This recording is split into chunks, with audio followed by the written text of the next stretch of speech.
नमस्कार, मैं हूं आपके साथ ज्योतिका। आइए रुक करते हैं फटाफट खबरों की ओर।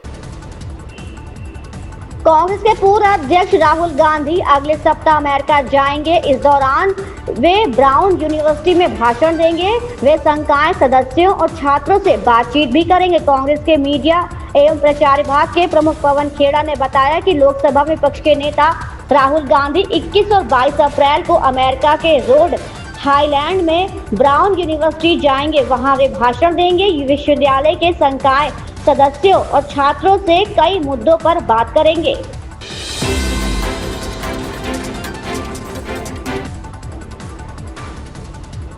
केंद्रीय मंत्री गिरिराज सिंह ने कहा, तेजस्वी यादव ने कहा कि जब वे सत्ता में आएंगे तो वे वक्फ संशोधन अधिनियम को लागू नहीं होने देंगे। क्या वे इसे बंगाल बनाना चाहते हैं? क्या वे बिहार के लोगों को मुर्शिदाबाद की घटना की याद दिलाकर इसे बंगाल बनाना चाहते हैं? बिहार के लोग राजद के नेतृत्व में राज्य को बंगाल नहीं बनाना चाहते हैं।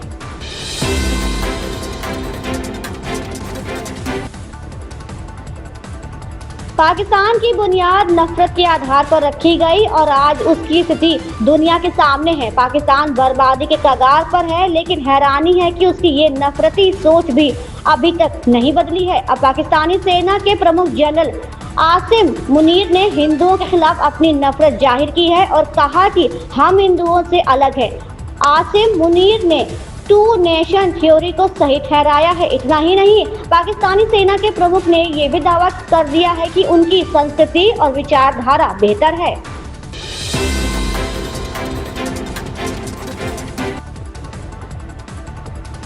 जिस राहुल के साथ सपना की बेटी की शादी तय हो चुकी थी, 16 अप्रैल को बारात आनी थी, वो अपने होने वाले दामाद राहुल के साथ 6 अप्रैल को अचानक गायब हो गई। पुलिस जब जांच में जुटी तो पता चला कि दोनों साथ में गए हैं। दोनों के बीच प्रेम संबंध है। कुछ दिनों में ये बेमेल रिश्ता सोशल मीडिया की सुर्खियों में बन गया। सपना की बेटी और घर वाले भी बयानबाजी करने लगे। घर वालों ने कहा कि अब उन लोगों का सपना से कोई मतलब नहीं है। बुधवार को सपना अपने होने वाले दामाद के साथ दादो थाने पहुंची और कहा कि वो दोनों अपनी मर्जी से गए थे, दोनों जीवन भर साथ ही रहेंगे।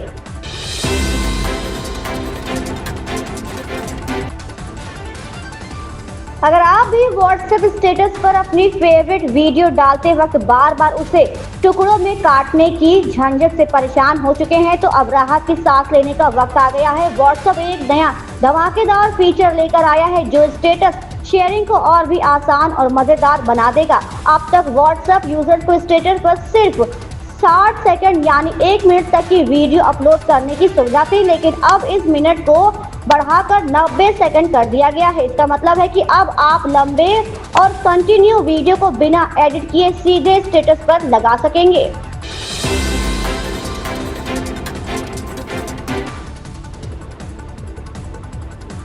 जरा सोचिए, कोई हूबहू आपके जैसा हो जो आपकी फोन कॉल्स का जवाब आपकी ही आवाज में दे, वो भी आपके कहे अनुसार। आप जो भी एड्रेस या ज्वेलरी पहनना चाहते हैं उसे खुद पहन कर दिखा सके, लोग समझे कि आप ही पहना है।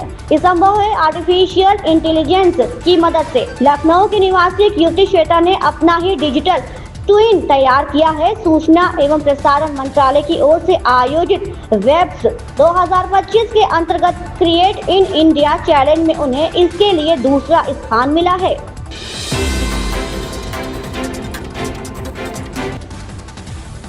भारतीय क्रिकेट कंट्रोल बोर्ड ने चौंकाने वाला फैसला लेते हुए फील्डिंग कोच टी दिलीप और असिस्टेंट कोच अभिषेक नायर को भारतीय टीम के कोचिंग स्टाफ से हटा दिया है। बीसीसीआई ने ये कार्रवाई ऑस्ट्रेलिया में बॉर्डर गावस्कर ट्रॉफी 2024-25 में भारत की शर्मनाक हार के बाद की है। मीडिया रिपोर्ट्स के मुताबिक कोचिंग स्टाफ और भी कई सदस्यों को हटाकर बीसीसीआई ने सख्त चेतावनी दी है कि टेस्ट में भारतीय टीम के प्रदर्शन को अनदेखा नहीं किया जा सकता।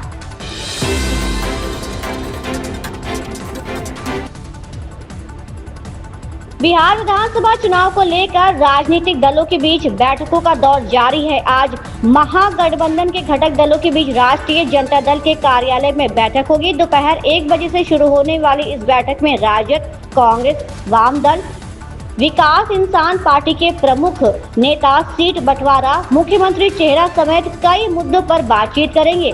राजद का कहना है कि जनता के असली सरोकारों को केंद्र में रखकर बिहार में बदलाव सुनिश्चित किया जाएगा। अब सिर्फ व्यापक परिवर्तन की ही बात होगी।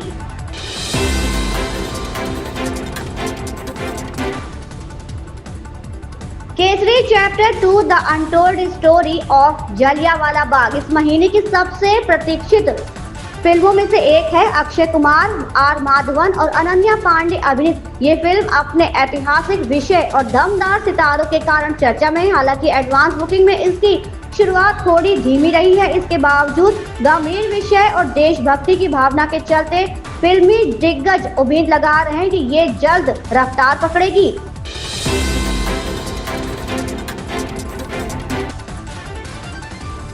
नीमच में 46वें केंद्रीय रिजर्व पुलिस बल दिवस समारोह में केंद्रीय गृह मंत्री अमित शाह ने कहा, जब भी देश के किसी भी हिस्से में अशांति होती है तो गृह मंत्री होने के नाते जब मुझे पता चलता है कि सीआरपीएफ के जवान वहां हैं तो मुझे सुकून मिलता है और मैं अपने दूसरे काम करता हूं, क्योंकि मुझे भरोसा है कि अगर सीआरपीएफ है तो सीआरपीएफ के जवानों की जीत निश्चित है। चाहे वो कश्मीर घाटी में आतंकवादियों के खिलाफ लड़ाई हो या शांति बनाए रखने के लिए पूर्वोत्तर में मौजूद रहना हो। और सबसे महत्वपूर्ण बात, नक्सलियों को सिर्फ 4 जिलों तक सीमित करना हो। इन सभी चीजों में सीआरपीएफ के जवानों का बड़ा योगदान है। इन खबरों में बस इतना ही। बने रहिए हमारे साथ।